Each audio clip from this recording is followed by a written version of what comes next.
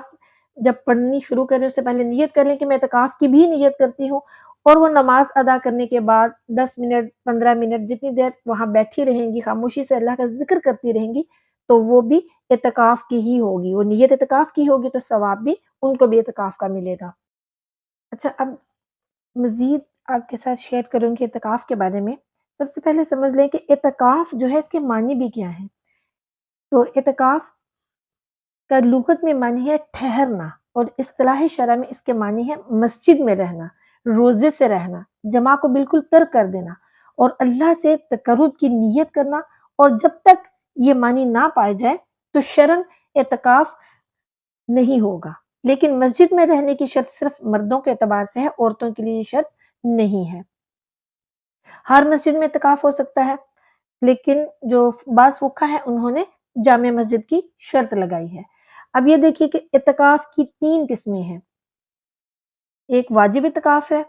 وہ اعتکاف ہے جس کی نظر مانی جاتی ہے، اور ایک سنت موقدہ یعنی رمضان مبارک کے آخری 10 دنوں کا 9 یا 10 دنوں کا جو اعتکاف ہوتا ہے، اور ایک نفلی جو اعتکاف سنت موقدہ ہے، اس کی بھی وہی شرائط ہیں جو اعتکاف واجب کی ہیں۔ اب دیکھیے کہ اعتکاف کی کچھ شرائط ہیں۔ سب سے پہلے تو اعتکاف کی نیت کرنا شرط ہے، پھر جس مسجد میں اذان اور اقامت ہو اور باجماعت نماز ہو اس میں اعتکاف کیا جائے گا، پھر اعتکاف واجب میں روزہ شرط ہے، اعتکاف نفل میں روزہ شرط نہیں، اور نہ اس میں وقت کی تحدید ہے، یہ میں پیچھے آپ کو بتا چکی ہوں اس کی ڈیٹیل۔ اور پھر معتکف کا مسلمان ہونا ضروری ہے، اس میں عقل ہونا ضروری ہے، اور جنابت، حیض اور نفاس سے پاک ہونا ضروری ہے۔ بالغ ہونا اعتکاف کے لیے شرط نہیں ہے، اور نہ آزاد ہونا اور نہ ہی مرد ہونا شرط ہے۔ عورتیں گھر میں نماز کی جگہ کو اعتکاف کے لیے مخصوص کریں گی، یہ بھی میں آپ کو بتا چکی ہوں، اور وہیں پہ بیٹھیں گی۔ اعتکاف کے کچھ آداب بھی ہیں، وہ آپ کے ساتھ شیئر کروں گی۔ معتکف جو ہے یعنی جو اعتکاف میں بیٹھنے والا ہے، وہ اچھی بات کے سوا اور کوئی بات نہ کرے، رمضان المبارک کے 10 دن اعتکاف کرے، سب سے افضل مسجد میں اعتکاف کرے، مثلا مسجد حرام، مسجد نبوی اور جامع مسجد، قرآن اور احادیث کی تلاوت اور فقہ کی کتابیں پڑھنے میں مشغول رہے، حضور نبی کریم صلی اللہ علیہ وآلہ وسلم اور دیگر انبیاء کرام علیہ السلام کی سیرت اور حکایات صالحین کے پڑھنے میں مصروف رہے، اللہ عز و جل کا ذکر کرے، استغفار کرے، درود پاک پڑھے، زیادہ سے زیادہ پڑھے، زندگی کی جو قضا نمازیں ہیں وہ ادا کرے، اور اللہ کا قرب پانے کے لیے نوافل ادا کرے۔ جن باتوں میں گناہ نہ ہو ان باتوں کے کرنے میں بھی کوئی حرج نہیں، اور اعتکاف کرنے والا خود کو دنیا کے مشاغل سے الگ کر کے بالکل عبادت الہی کے سپرد کر دیتا ہے، اور اعتکاف کے ایام میں بندہ فرشتوں کے مشابہ ہو جاتا ہے جو اللہ کی بالکل معصیت نہیں کرتے، اللہ کے احکام پر عمل کرتے ہیں، اور دن رات اللہ کی تسبیح کرنے میں مشغول رہتے ہیں، نمازیں پڑھ کر مسجد میں چلے جاتے ہیں، لیکن معتکف اللہ کے گھر کو نہیں چھوڑتا اور وہیں پہ بیٹھا رہتا ہے، سو اس کے لیے اللہ کی عطا اور نوال جو ہے وہ زیادہ متوقع ہے۔ اچھا، کچھ ایسے مفسدات ہیں جن سے کہ اعتکاف ٹوٹ جاتا ہے، وہ کون سے ہیں؟ بلا عذر شہری مسجد سے نکلنے سے اعتکاف ٹوٹ جاتا ہے، بول و براز کے لیے جانا اور جمعہ پڑھنے کے لیے جانا عذر شرعی ہے، وضو کے لیے جانا بھی عذر شرعی ہے، کھانے پینے اور سونے کے لیے مسجد سے باہر جانا جائز نہیں ہے، جان اور مال کو بچانے کے لیے مسجد سے جانا جائز ہے، مریض کی عیادت کے لیے نہیں جا سکتے، نماز جنازہ پڑھنے کے لیے مسجد سے باہر گئے تو اعتکاف فاسد ہو جائے گا، مسجد سے سر باہر نکالنا تاکہ اس کے گھر والے اس کا سر دھو دیں تو یہ جائز ہے، ٹھنڈک حاصل کرنے یا صفائی حاصل کرنے کے لیے مسجد سے غسل کرنے کے لیے جانا جائز نہیں، البتہ غسل جنابت کے لیے جانا جائز ہے، اور یہ تمام کام ہیں جو کہ اعتکاف کے لیے ناجائز ہیں۔ اس کے علاوہ